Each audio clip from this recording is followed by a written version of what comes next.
Assalamualaikum warahmatullahi wabarakatuh. Halo semuanya, selamat pagi, siang, sore, dan malam. Selamat datang di channel dan di video saya. Saya Siti Nurmala dari Prodi Pendidikan Bahasa Inggris dari Universitas Islam Syekh Yusuf Tangerang akan membahas mengenai pentingnya kesehatan mental dalam konteks pendidikan dan dari mata kuliah Psikologi Pendidikan. Nah, teman-teman, sebelumnya saya ingin mengucapkan terima kasih kepada teman-teman saya yang telah melihat video saya. Dan saya ingin juga berterima kasih kepada dosen pengampu saya, pengampu psikologi pendidikan saya, yaitu Miss Aisyah Nadia, SPD MPD, yang telah mengizinkan saya untuk membuat video saya pada hari ini. Baik teman-temanku, dimanapun kalian berada, sebelumnya saya ingin menginformasikan sedikit tentang pengaruh kesehatan mental pada proses pembelajaran. Bagaimana informasinya? Mari kita saksikan.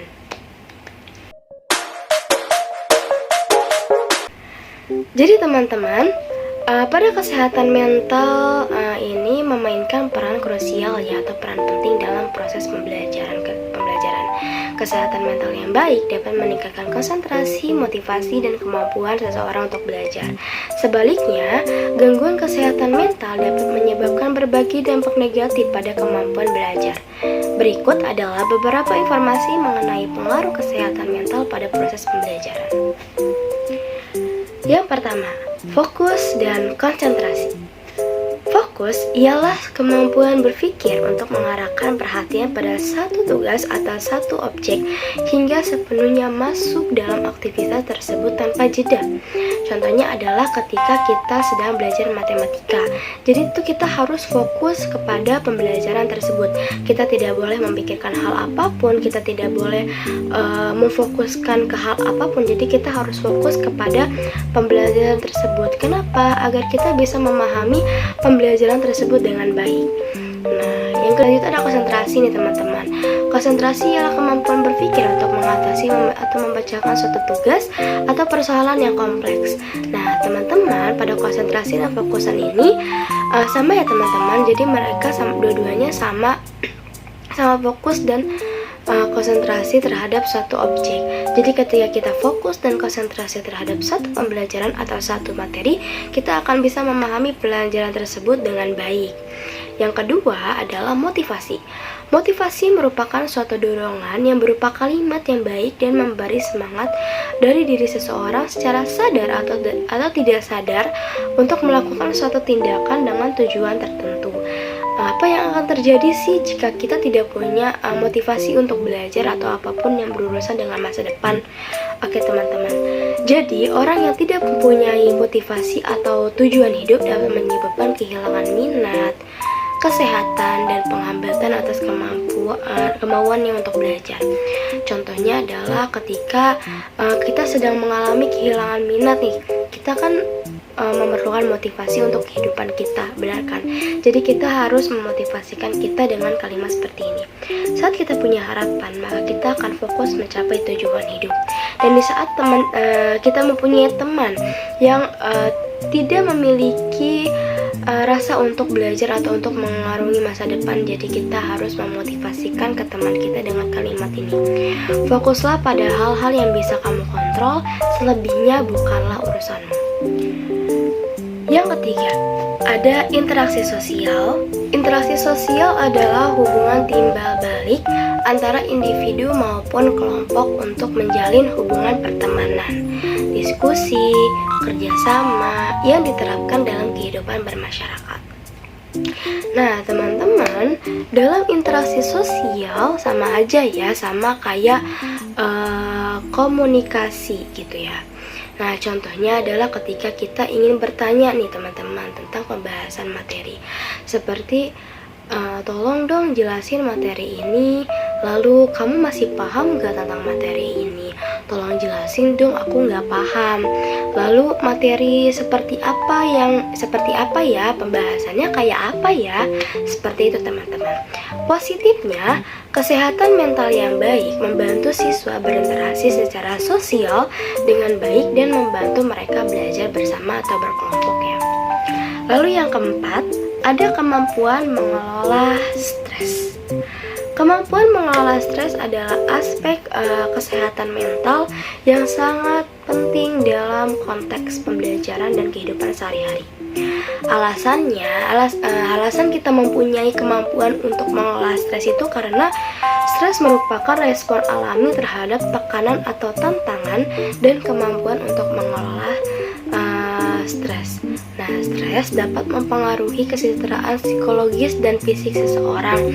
Dan jika kondisi mental yang buruk dapat meningkatkan stres, mengganggu kemampuan siswa untuk menghadapi tekanan akademik. Seperti itu, teman-teman. Baik, teman-teman, itu adalah informasi yang terkait dengan pengaruh kesehatan mental pada proses pembelajaran yang sudah saya kasih tahu. Selanjutnya, ada strategi dalam usaha menjaga kesehatan mental. Nah, teman-teman, dimanapun kalian berada, menjaga kesehatan mental merupakan hal yang penting ya dalam keberhasilan usaha dan kehidupan seseorang.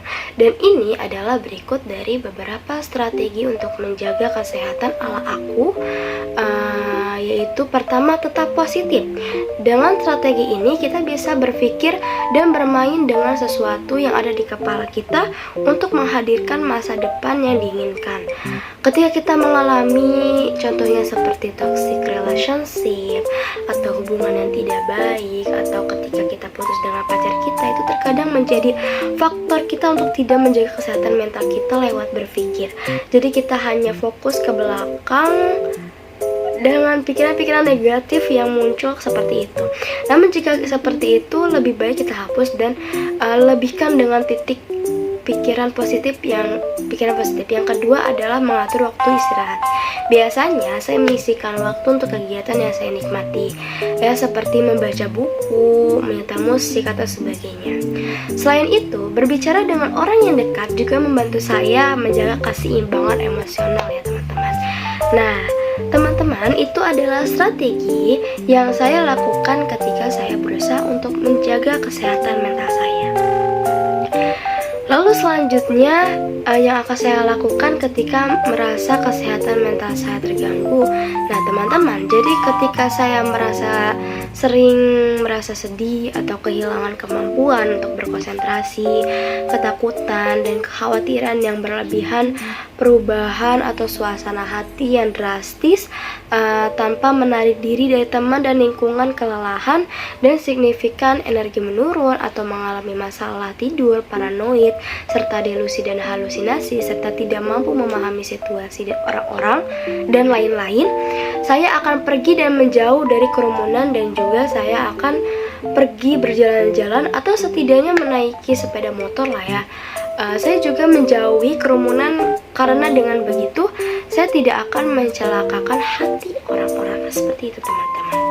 Nah, selanjutnya adalah bagaimana sih saya merespon suatu yang dapat mempengaruhi kesehatan mental saya. Jadi teman-teman, merumuskan respon terhadap pengaruh pada kesehatan mental adalah saya percaya bahwa menyadari pengaruh lingkungan dan kejadian sehari-hari terhadap kesehatan mental adalah langkah pertama. Kemudian saya berusaha menetapkan batasan terlibat dalam kegiatan positif dan mencari dukungan ketika diperlukan. Lalu bagaimana sih dampak kesehatan mental pada proses pembelajaran? Jadi teman-teman, dalam dampak kesehatan ini ada baik ada buruknya ya. Dampak kesehatan mental yang buruk adalah dapat mempengaruhi proses pembelajaran seseorang. Beberapa dampaknya antara lain kesulitan berkonsentrasi, kelelahan, dan kekurangan motivasi untuk belajar. Selain itu, kesehatan mental yang buruk juga dapat mempengaruhi kemampuan seseorang untuk mengingat dan memproses informasi dengan baik. Hal ini dapat berdampak pada penurunan kualitas hasil belajar dan kemampuan akademik secara keseluruhan. Oleh karena itu, sangat penting untuk menjaga kesehatan mental agar dapat belajar dengan efektif. Untuk dapat dampak baiknya adalah berkarya dengan dampak kesehatan mental buruk, yaitu kita tidak akan mengalami yang namanya kelelahan dan kita terus positive thinking dan juga berkonsentrasi dan selalu menjaga kesehatan mental kita. Seperti itu teman-teman. Baik teman-teman, selanjutnya yaitu bagaimana sih seorang pendidik atau guru ya mempunyai strategi untuk menjaga kesehatan mental siswa. Nah, menurut saya, bagi saya pendidik memiliki peran besar ya dalam menjaga kesehatan mental siswa. Pertama, menciptakan lingkungan belajar yang mendukung, terbuka dan ramah. Dan kedua, mengenali tanda-tanda masalah kesehatan mental dan memberikan dukungan yang sesuai. Komunikasi terbuka antara pendidik dan siswa itu juga penting ya teman-teman. A few moments later. Baik teman-teman, itu adalah beberapa penjelasan saya terkait judul tentang pentingnya kesehatan mental dalam konteks pendidikan dari mata kuliah psikologi pendidikan. Jadi teman-teman, mari bersama-sama menciptakan lingkungan belajar yang sehat secara mental. Terima kasih sudah menyimak dan jangan lupa merawat kesehatan mental kalian.